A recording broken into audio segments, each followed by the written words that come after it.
खलीफा के लबों से जो गुलो जौहर बिखरते हैं, खलीफा के लबों से जो गुलो जौहर बिखरते हैं, बड़े अनमोल मोती है ये दौलत हम संभालेंगे, बड़े अनमोल मोती हैं ये दौलत हम संभालेंगे. To give it over to Kashif, because this was a really good Friday sermon. Okay, Assalamu alaikum. Assalamu alaikum warahmatullahi wabarakatuh. Today's Friday sermon summary. yeah. Today's khutbah was about 3K Jadid most of the time, and I think it's 87 years till this day. And Hazur talked about lots about sacrifices, and he mentioned that at various places in the Holy Quran, Allah has drawn the attention of believers towards financial sacrifice. Believers spend their wealth in Allah's way day and night. This spending is done both in open and secret, and both are acceptable in the sight of God. By the grace of Allah, members of the Jamaat are presenting such sacrifices. The aim of such sacrifices should be to attain the pleasure of Allah.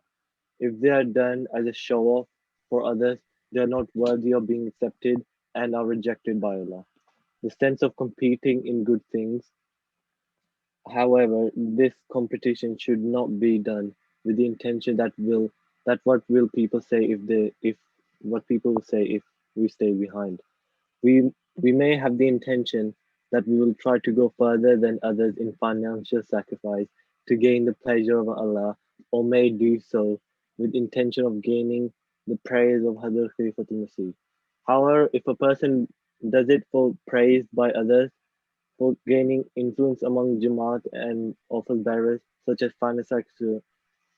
final financial sacrifices will in fact be harmful. Financial sacrifices. Those who make up financial sacrifices should also remember that their family have a right upon them. Not fulfilling these rights is a sin and insight of God. Simultaneously, we should inoculate contentment in ourselves and in our families and pay attention towards spending our wealth in the way of God. After Hazrat Khalifatul Masih narrated many incidents of financial sacrifice and how such individuals were blessed by Allah, Hazur stated that hearing such incidents also encouraged others. Thus, these people have double reward: one for making the sacrifice in the way of Allah, and the others was drawn towards piety, piety due to their sacrifices. The promised Messiah stated that, uh, explaining the philosophy of hidden and apparent sacrifices, the promised Messiah, al-Islam, stated the Holy Prophet, the Holy Quran tells us that you should not hide all your acts from people. Rather, as suitable, you should carry out some acts in secret if you think that is better, while carrying out other actions overly if you think that is good for the general public. In some instances, practical morals carries more influence than words. Some example. After this, Hazrat Khalifatul Masih mentioned some incidents of Ahmadis from around the world, such as Argentina, Indonesia, France, and Marshall Islands, etc. For example, Azur Anwar mentioned an incident of a Canadian Syrian who wrote to Hazur that following the construction of Markaz in Islamabad, that he said, I had pledged to pay $5,000 in Tariqa Jadid. My monthly income at that time was $4,000. After some time, I bought a car and changed my work, which further increased my income. However, due to sending money back home to Syria and other reasons, I still did not have the capacity to fulfill my pledge. And he said, I had an incident in January 2020 and could not work for a month. Then our financial situation further worsened due to COVID lockdown. Both me and my wife were praising that we should be able to pay the Tehrik pledge before Ramadan ends.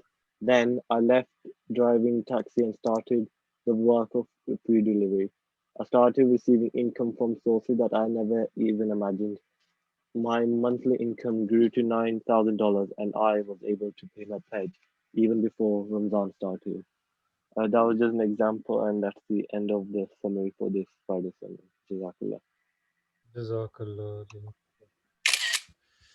Um, Jazakallah Kashif, amazing. And we mentioned it before that Huzur did mention the Midlands. So any word that comes from Huzur is directly, it's like Allah is speaking to him, and Allah put it in his heart to mention these particular things. And the reason why Huzur mentioned at the start as well is sometimes we give financial sacrifices. Sometimes it's for to be quiet, do it quietly without people knowing. But sometimes it also should be um, told who gave it.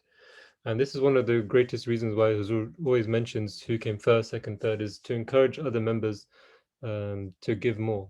And people give and they feel proud and they feel happy when Huzur mentions the region's name or the Qiyadat's name, because it just encourages them to give more.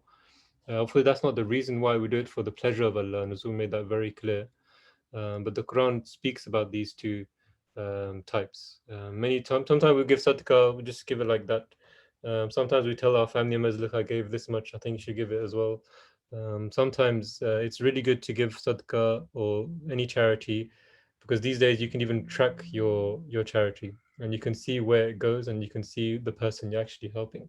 So in that way as well, it encourages other people to give in that way as well. So Tahrik Jadid was so important, and Jazakallah everyone for taking part in that.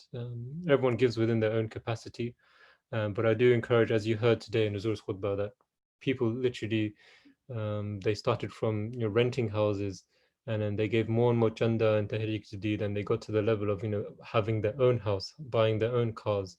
And this is the blessing really of financial sacrifice, and we talk about it all the time, but there's always fresh stories coming in, and this just renews our faith. Jazakallah Kashif, always amazing to hear your Friday sermons.